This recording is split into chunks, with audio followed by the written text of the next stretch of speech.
রাসূল সাল্লাল্লাহু আলাইহি সাল্লাম এই শাবান মাসে বেশি বেশি রোজা রাখতেন। আম্মা জান আয়েশা বলেন, আমি অন্য কোনো মাসে এমন রোজা রাখতে দেখি নাই যেটা শাবানে দেখতাম। সাহাবারা আরজ করলেন, ইয়া রাসূলুল্লাহ, শাবান মাসে আপনি কেন এত রোজা রাখেন?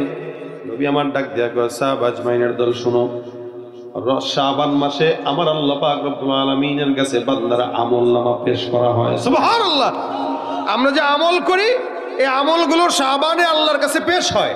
রাসূল বলে, আমি এই কারণে রোজা রাখি যে আমার আমলনামা যখন আল্লাহর কাছে যাবে, আল্লাহ যেন দেখে যে আমি মুহাম্মদ রোজাদার অবস্থায় আছি। সুবহানাল্লাহ। শাবানে আমল দিবস, আল্লাহ পাক বান্দার আমলনামা হিসাব করে। আমলনামা, আমল শুমারি। আমাদের দেশে আদমশুমারি হয় না, কে কতটুকু বান্দা এই দেশে কতটুকু আছে, জনসংখ্যা কত। আদমশুমারিতে মুসলমানের গণনা বেশি না কম বলেন তো? বেশি। এদেশে মুসলমানের সংখ্যা বেশি, আদমশুমারিতেও বেশি।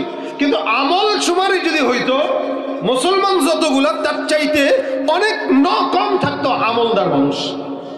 আমল শুমারিতে আমলদার কম থাকতো। এজন্য রাসূল বলেন, আমাকে আল্লাহ পাক রব্বুল আলামিন যেন এইভাবে দেখে যে আমি একজন আমলদার, রোজাদার।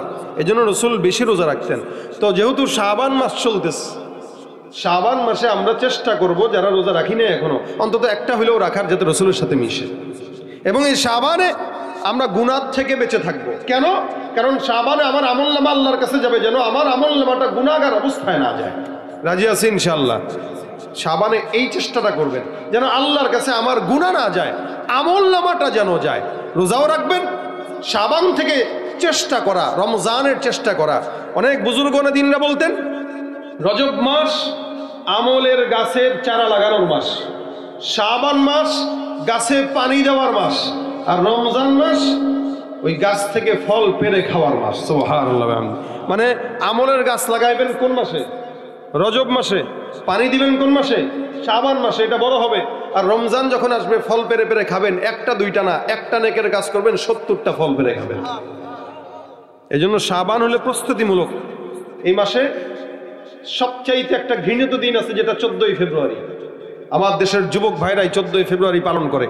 আল্লাহর ওয়াস্তে আপনাদের কাছে হাতে ধরে বলে যাই, সন্তানদের নজরদারিতে রাখবেন। এবং যুবকেরা আল্লাহর ওয়াস্তে এই দিনে কোনো নোংরামি যেন না করে, এদিকে নিজের চেষ্টা করবে। কারণ এই দিনে দিবাগত রাত্রে লাইলাতুন নিসফি মিন শাবান, আমরা এমন কোনো কাজ যেন না করি যেটা আমাদের ঈমানকে হালকা করে দেয়, গুনাহের খাতায় নাম লেখানো হয়। যদি এই মাসে আমলনামা পেশ করা হয়, কোনো যুবক যুবতী যদি একসঙ্গে নোংরামি করার জন্য কোনো জায়গায় যায়, আল্লাহর কাছে ওদের আমলনামাটা কোন হালতে গেলে একটু চিন্তা করে দেয়। আমরা কতটুকু চিন্তা করি?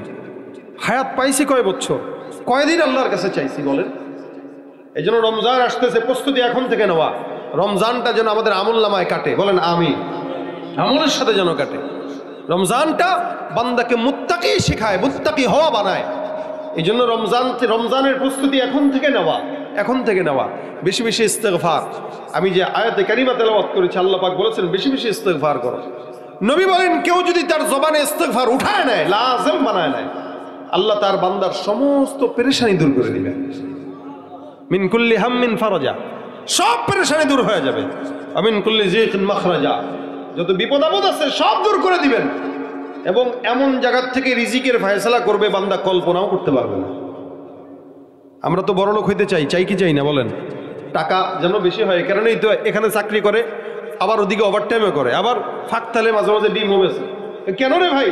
ভাই অনেক টাকা দরকার, টাকা ছাড়া শান্তি নাই। তা আপনার টাকা লাগলে আপনি লাইনে কামান, বেলাইনে কামান কে?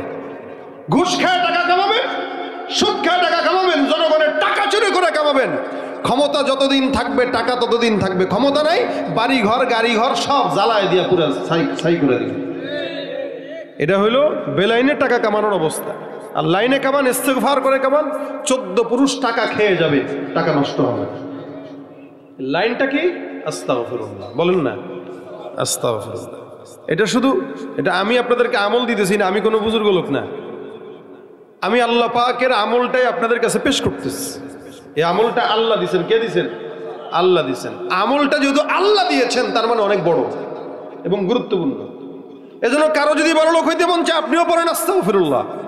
কারো যদি বিবাহ দরকার হয়, নেককার বিবি দরকার, আপনিও পড়েন আস্তাগফিরুল্লাহ। কারো যদি সন্তান নেককার দরকার, আপনিও পড়েন আস্তাগফিরুল্লাহ। কারো ক্ষমতা দরকার, আপনিও পড়েন আস্তাগফিরুল্লাহ। সুতরাং যে যেই নিয়তে পড়বে একটা আমল, আল্লাহ পাক যত কল্যাণ আছে সব দান করে দিবেন। ফ্রি পাইতো আমরা, এই কারণে মূল্যায়ন নেই। যদি ইস্তেগফার পড়তে টাকা লাগতো আর 100 বার ইস্তেগফার পড়লে একটা মনের আশা পূরণ হইতো, আর একবার ইস্তেগফারের বিনিময়ে 10,000 টাকা করে দেওয়া লাগতো, তাহলে সারা জিন্দেগি খালি ওই ব্যাংকের ভিতরে ওইটার নিয়তে টাকা রেখা 100 বার ইস্তেগফার করে 1 লাখ টাকা দিয়া এরপরে মোটামুটি একটা মনের আশা পূরণ করে এমপি হয়ে যেত, অথবা বাড়ি 10 তলা বানাই দিত। কিন্তু ফ্রি তো আল্লাহ তো ইস্তেগফার করতে টাকাও নেয় না, কিচ্ছু নেই, কারণ গুরুত্ব নেই। এই জন্য যদি গুরুত্বের সাথে পড়েন, ইনশাআল্লাহ মনের সমস্ত নেক আশা পূরণ করবেন আল্লাহ। আপনি আল্লাহর উপরে বিশ্বাস যতটুকু রাখবেন আল্লাহ ততটুকুই দিবে। আনা ইনদা জন্নি আবদি বি, কতটুকু ধারণা আপনার আল্লাহর প্রতি আছে এটা আপনার মন জানে। আপনি কতটুকু ধারণা রাখছেন এটা আপনি জানেন, আপনার আল্লাহ জানে। এই কারণে আজকে থেকে আমি আপনাদের সামনে খুব সাবলীল ভাষায় একদম ভাঙা কথায় কিছু কথা বললাম। আপনারাও নিরিবিলি, আমিও নিরিবিলি ওয়াজ শোনায় দিলাম। এই নিরিবিলি ওয়াজটা বাসা পর্যন্ত না, মরণ পর্যন্ত রাখবেন ইনশাআল্লাহ। বিপদে পড়ছেন, কোন নেতার কাছে যাওয়া দরকার নেই, হুজুরের কাছে যাওয়া দরকার নেই, পীরের দরবারে দৌড়ানোর দরকার নেই, খালি জবানটা খুলে পড়েন আস্তাগফিরুল্লাহ। কি পারবেন ইনশাআল্লাহ? আস্তে না জোরে জোরে বলেন না। আমি নিয়ত করছি আমি পড়বো, কারা কারা পড়বেন একটু নিয়তটা করে হাতটা উঠায় দেন। আল্লাহ তৌফিক দান করো। এই যে নিয়ত করছেন, নিয়তটার জন্য হাতটা উঠায় একটু কষ্ট দিলাম আর কি, কিন্তু এই কষ্ট হইলেও কাতাবাল্লাহু লাহু হাসানাতান কামিলা, আমলনামায় সওয়াব লেখা হয়ে গেছে। রমজান আসতেছে, এখন থেকেই নিজেকে পবিত্র বানায় নেন, যে রমজানটা যেন পবিত্রতার সাথে কাটে। বেশি বেশি যেন ভাজা পোড়া 2 নম্বর জিনিস দিয়ে খাওয়াইতে পারি, এই নিয়ত করেন। হ্যাঁ, আমাদের দেশের মানুষ তো রমজান আসলে ধান্দাবাজি করে বেশি। সারা দেশ, দুনিয়ার সমস্ত দেশের মানুষগুলো রোজাদারদেরকে খেদমত করে, একমাত্র বাঙালি জাতি বেহায়ার জাত যারা রমজান মাসে রোজাদারদের উপর জুলুম করে, ডাল চাল সবকিছুর দাম বাড়ায় দেয়। এলো এই বেহায়া জাতি। এই যে আপনি যদি ব্যবসায়ী হন, রোজাদারদের জন্য আপনি আসান করেন, আল্লাহ আপনার জন্য আসান করবেন। আল্লাহ পাক যেন আমাদেরকে এই কথাগুলো মানার তৌফিক দান করেন। ইস্তিগফার জবানে উঠাবো, নিজে একা না। নবী বলেন ইন্নী লা আস্তাগফিরুল্লাহ, প্রত্যেকদিন আমি নিজে ইস্তিগফার করছি 100 বার। কয়বার? 100 বার। রাসূল যদি নিষ্পাপ নবী হওয়ার পরে 100 বার পড়ে, আমাদের 1 কোটি বার পড়া দরকার, 1 কোটি বার। কিন্তু আমরা পড়ি একবারও না। 5 ওয়াক্ত নামাজের পর অভ্যাস যদি থাকে 10 বার 20 বার করে পড়লে 100 বার হয়ে যায়। নিজে পড়বেন, নিজের বিবিকে বলবেন, রান্না করবা ইস্তিগফার পড়ো, বাচ্চাকে দুধ পান করাইতেছো ইস্তিগফার পড়ো, যে হালতে আছে ইস্তিগফার পড়ো। এটা নিজের ঘরের ভিতরে আমলি মুহাসাবা করবেন। ভাই, আমাদের ঘরে আমলি মুহাসাবা নাই। যে মোবাইল আসছে, এই মোবাইলটা এসা স্বামী স্ত্রীর সম্পর্কও দূরে ঠেলে দিছে, ইবাদত বন্দিগিও দূরে ঠেলে দিছে, কোরআন তেলাওয়াতও দূরে ঠেলে দিছে, জাহান্নামকে কাছে ঘরে ঢুকে দিছে। হাসতে হাসতে জাহান্নামে চলে যেতেছে, হাসতে হাসতে।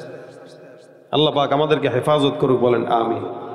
এই জন্য আপনারা নিয়ত করবেন আল্লাহ পাক যেন আমাদেরকে ইস্তিগফারের আমলটা বাসা পর্যন্ত না, কবর পর্যন্ত আমল করার তৌফিক দান করে। এই শেষ পর্যন্ত বসার পরে এই কথাটা যদি বাসা পর্যন্ত নেন, এই জায়গাটাই কামিয়াবি, অন্য কোনো কিছু না। মাহফিলটার সার্থকতা এখানেই। যারা আজকের মজমায় কষ্ট করে মুজাহাদা করে টাকা দিয়ে, শ্রম দিয়ে, বুদ্ধি দিয়ে, পরামর্শ দিয়ে আয়োজন করেছে, যারা বসছেন, প্রত্যেকের জন্য এই মাহফিলটা নাজাতের উসিলা হয়ে যাবে যদি এখানের সবগুলা মানুষ এই কথাটা বাসা পর্যন্ত নেয়। আল্লাহ আমাদেরকে আমল করার তৌফিক দান করুক, বলেন আমিন।